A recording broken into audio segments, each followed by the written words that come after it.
जय जवान किसान साथियों, आप देख रहे हैं खबरों का पिटारा और मैं हूं नानालाल बंबोरिया। किसान साथियों, जैसा कि पूर्व में एक अनुमान लगाया जाता था कि अगर यहां पर धुंध का कोहरा अगर देखा जाता है तो निश्चित रूप से या तो बारिश अत्यधिक मात्रा में आएगी या फिर कहीं न कहीं बारिश खुलने का संकेत यहां पर मिलने वाला है। जैसा कि एक सप्ताह पहले भी आपने देखा होगा कि यहां पर जो धुंध और कोहरा हमें दिखाई दिया था जो सुबह के समय में, उसके अनुसार यहाँ पर एक सप्ताह से रुक रुक कर अलग अलग क्षेत्रों में यहाँ पर बारिश का दौर देखने को मिल रहा है।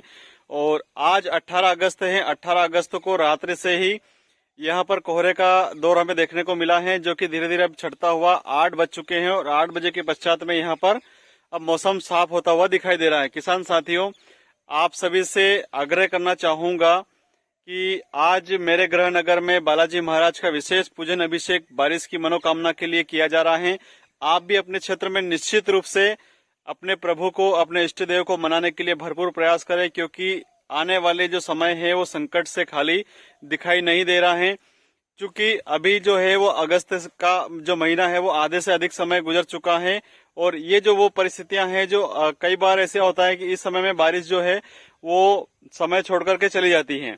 ऐसे में अभी नदी, नाले, कुएं, बावड़ियां, तालाब सभी खाली पड़े हैं, तो आने वाले समय में कहीं हमें संकट का सामना न करना पड़े, इसको लेकर के निश्चित रूप से हमें कहीं न कहीं भगवान की आराधना करनी चाहिए और भगवान को प्रसन्न करने के लिए अच्छी बारिश हो सके ऐसे प्रयास करने चाहिए। अब हम बात करते हैं आगे मौसम का मिजाज जो है वो 22 और 23 तारीख को कहीं न कहीं यहाँ पर थोड़ी अच्छी बारिश की संभावना यहाँ पर देखने को मिल रही है। चूंकि आज 18 तारीख हो चुकी है और छुटपुट बारिश का दौर सभी स्थानों पर आप सभी काफी समय से देख भी रहे हैं। वैसी कड़ी में यहाँ पर जो सिस्टम बन तो रहा है, लेकिन उसका एक अचूक प्रभाव यहाँ पर जो देखने को मिलना चाहिए वो सिस्टम बन नहीं पा रहा है। कहीं न कहीं सिस्टम बनते बनते वापस से इधर उधर खसक जाता है। जो सर्कल यहाँ पर प्रभावित है शुरू से, उस सर्कल में कहीं न कहीं यहाँ पर बारिश का मिजाज देखने को नहीं मिल रहा है।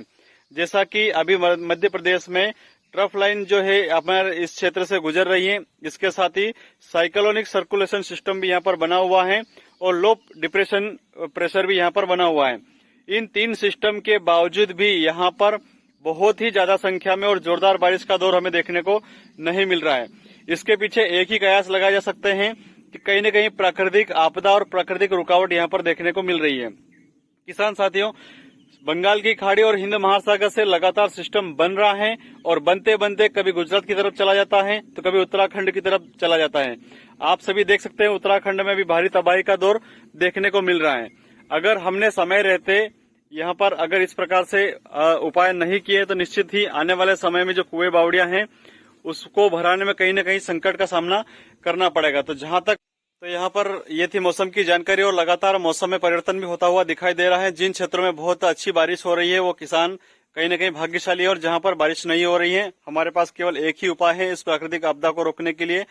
भजन कीर्तन किए जाए, भगवान को मनाने के प्रयास किए जाए और आने वाले 2 दिनों में अच्छी बारिश की प्रबल रूप से यहाँ पर संभावना बन रही है। उम्मीद लगा रहे हैं कि आने वाली जो 28 तारीख तक है कहीं न कहीं कुएं बावड़ियों का वाटर लेवल भी बढ़ेगा और निश्चित रूप से तालाब और ये पूरे कयास यहाँ पर लगते हुए दिखाई दे रहे हैं। आगे हरी इच्छा प्रबल है, क्योंकि जिस प्रकार से यहाँ पर मौसम बार बार डाइवर्ट हो रहा है, कहीं न कहीं इस प्रकार से अगर हमने जतन नहीं किए तो निश्चित ही आने वाले समय में हमारे जो जल स्रोत हैं वो इसी प्रकार से कहीं सूखे न रह जाएं। किसान साथियों, आपसे आग्रह करना चाहूंगा, वीडियो को अगर अधिक से अधिक आप शेयर करेंगे तो मुझे बहुत खुशी होगी और लाइक सब्सक्राइब अवश्य करें। अगर आप चैनल पर पहली बार आए हैं तो मुझे फॉलो कर लीजिए, ताकि इसी प्रकार की मौसम की महत्वपूर्ण जानकारियां आपकी मोबाइल की स्क्रीन पर सबसे पहले आ सके। इसी आशा और विश्वास के साथ आपका नानालाल बंबोरिया।